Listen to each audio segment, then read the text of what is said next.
Ilaihi raji'un. Maka itu Allah suruh kita bercepat-cepat untuk bermohon keampunan dari Allah Subhanahu wa taala. Rasulullah memohon keampunan sentiasa. Maka itu Allah katakan wasari'u ila maghfirah wa mir rabbikum, daripada Tuhan kamu,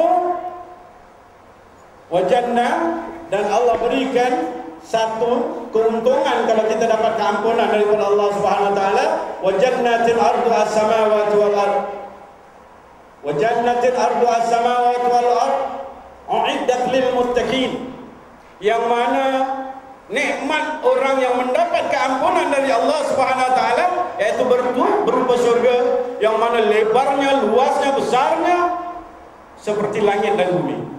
Uiddat lil muttaqin. Siapa yang disediakan? Untuk siapa? Uiddat lil muttaqin. Disediakan untuk orang-orang yang bertakwa. Orang-orang yang bertakwa. Nah, siapa orang yang bertakwa ini? Kata Allah SWT dalam ayat ini. Pertama sekali yang Allah letakkan orang yang bertakwa adalah alladzina yunfikuna fis sarra wad darra. Itu dia. Alladzina yunfikuna fis sarra wad darra. Orang-orang bertakwa yang pertama sekali Allah letakkan adalah orang yang menginfakkan hartanya dalam keadaan susah maupun dalam keadaan senang. Ada masalah sini. Ada tafsiran macam tafsiran lah. Satu tafsiran yang mengatakan iaitu dalam keadaan ekonomi kita susah pun kita infak, dalam keadaan ekonomi kita senang pun kita infak.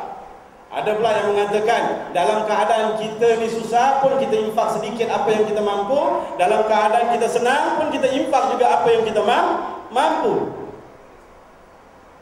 Alladzina yunfikuna fis sarra wad darra. Banyak orang yang bertanya Rasulullah sallallahu alaihi wasallam, apa yang nak diinfakkan ya Rasulullah? Yas'alunaka madza yunfikuna qulil afwa. Yas'alunaka madza yunfikun. Mereka bertanya kepada Rasulullah, apa yang nak diinfakkan ya Rasulullah sallallahu alaihi wasallam? Apa yang nak diinfakkan? Qulil afwa. Katakan kepada mereka ya Rasulullah, katakan kepada mereka ya Muhammad, infakkan apa yang ada kelebihan daripada kamu. Ini yang dijanjikan oleh Allah Subhanahu wa taala. Infakkan apa yang diberikan oleh Allah Subhanahu wa taala kepada kita. Itu sifat yang paling penting sekali. Kita lihat di dalam ayat suci Al-Quran awal-awal di surah Al-Baqarah. Dzalikal kitab la raiba fihi hudal lil muttaqin alladzina yu'minuna bil ghaib wa mimma razaqnahum yunfikun. Nampak tak? Di awal-awal surah Al-Baqarah Allah dah tegaskan kepada kita. Kenapa? Kerana manusia ni banyaknya agak sedikit kedekut. Kalau nak infak tu takut keluar duit. Pasal takut apa? Takut miskin. Mereka takut miskin. Sedangkan Allah tegaskan di dalam Al-Quran ayat pertama, di dalam surah Al-Baqarah ayat awal, pada awal-awal lagi, wa mimma razaqnahum yunfikun. Dari apa yang kami ingin, kami berikan rezeki daripada kamu kepada kamu infakkan. Itu yang diperintahkan oleh Allah Subhanahu wa taala kepada kita. Rasulullah sallallahu alaihi wasallam kalau infakkan hartanya, Allahu akbar. Tidak ada yang boleh melawan Rasulullah sallallahu alaihi wasallam. Kita tengok Abdul Rahman bin Auf, seorang insan yang kaya raya, sahabat yang paling terkaya sekali. Abdul Rahman bin Auf daripada miskin menjadi kaya. Kalau kita nak katakan dia story daripada kaya miskin, daripada miskin kaya, diinfakkan uangnya begitu banyak, hartanya begitu banyak, kerana ketika itu dia membantu banyak sekali orang-orang di Madinah, yang mana ketika itu orang-orang Yahudi memegang ekonomi, mereka mengenakan bunga yang begitu tinggi. Abdul Rahman bin Auf membantu orang-orang Madinah, infakkan hartanya banyak sekali. Tapi Rasulullah katakan kepada Abdul Rahman bin Auf, ya Abdul Rahman bin Auf, kamu masuk surga dalam keadaan yang perlahan. Aduh, takut Abdul Rahman bin Auf. Bila dia dengar hanya Rasulullah katakan demikian, diinfakkan lagi banyak daripada apa yang diinfakkan daripada awal. Itu apa yang didengar daripada Rasulullah. Automatically tidak ada tunggu-tunggu lagi. Tidak ada cakap sama Rasulullah, nanti tunggulah, nanti bila aku fikirkanlah, mungkin nanti aku infakkan lebih lagi. Tak ada. Once dia dengar, dia menggeletar, dia takut. Kenapa tak cukup ke aku infakkan? Tak cukup ke?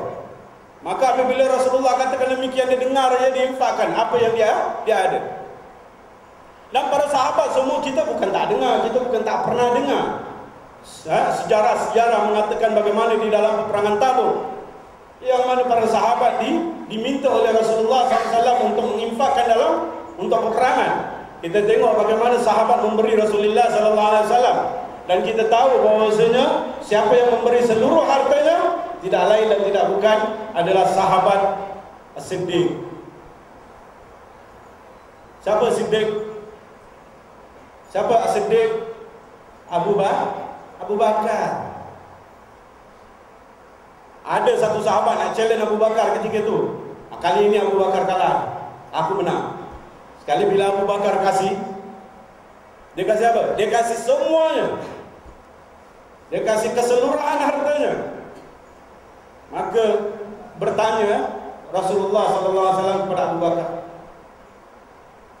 "Ya Abu Bakar, apa yang kamu tinggalkan untuk anak dan isteri kamu?" "Aku tinggalkan Allah dan Rasulnya." Begitu cintanya Abu Bakar kepada Rasulullah SAW. Cintanya Abu Bakar kepada Rasulullah sanggup keluarkan segala-galanya untuk Rasulullah SAW. Jauh mana cinta kita kepada Rasulullah? "Qul in kuntum tuhibbunallah fattabi'uni yuhibbukumullah." Jauh mana kita punya percintaan kepada Rasulullah SAW? Kita lihat bagaimana Rasulullah SAW menangis di bangkunya Khadijah. Menangis beliau. Khadijah bertanya, "Ya Rasulullah, apa yang membuatkan kau menangis ni?" Rasulullah kata kepada Khadijah, "Aku menangis kerana aku sedih sekali. Dahulunya ya Khadijah, pakaian kau begitu lawa, mahal dan sebagainya. Tapi sejak engkau bernikah dengan aku, pakaian kau bertampal-tampal macam orang miskin. Tidakkah kau menyesal, wahai Khadijah, berkahwin dengan aku?" Apa jawab Khadijah kepada Rasulullah SAW?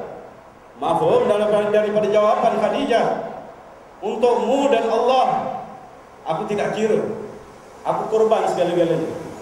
Begitulah tingkatnya percintaan Khadijah kepada Rasulullah SAW. Tingkatnya para sahabat, cinta mereka kepada Rasulullah SAW, sanggup berinfak segala-galanya. Kalau kita benar-benar mengatakan ini Maulid Rasul kerana kita ingat, kerana kita cinta kepada Rasulullah SAW, kehadiran kita bukan hanya sekadar kehadiran untuk mendapatkan nasi biryani, tetapi kehadiran kita kerana hendak membantu lagi-lagi Masjid Haji Muhammad Saleh yang memerlukan kewangan dan sebagainya. Inilah masanya untuk kita memberikan infak selagi mana yang kita ada. Maka itu Allah katakan, "Alladzina yunfiquna fis-sarra wa dharra." Orang yang menginfakkan hartanya dalam keadaan sempit atau dalam keadaan senang. Itu satu. Kalau kita boleh melakukan. Dan banyak ciri-ciri yang lain yang Allah katakan di dalam ayat ini yang tidak perlu saya sebutkan kerana saya cuma sentuh tentang masalah infak. Di akhir ayat ini Allah katakan kepada kita, "Wallahu yuhibbul muhsinin." Wallahu yuhibbul muhsinin. Memanglah ayatnya banyak. Wal kaziminal ghaidha wal 'afina 'anil nas. Ada 3 ciri yang Allah letakkan di sini. Yaitu satu ciri orang yang menginfakkan hartanya, 2 ciri orang yang boleh tahan marah ketika dia marah. Ini kita tidak elak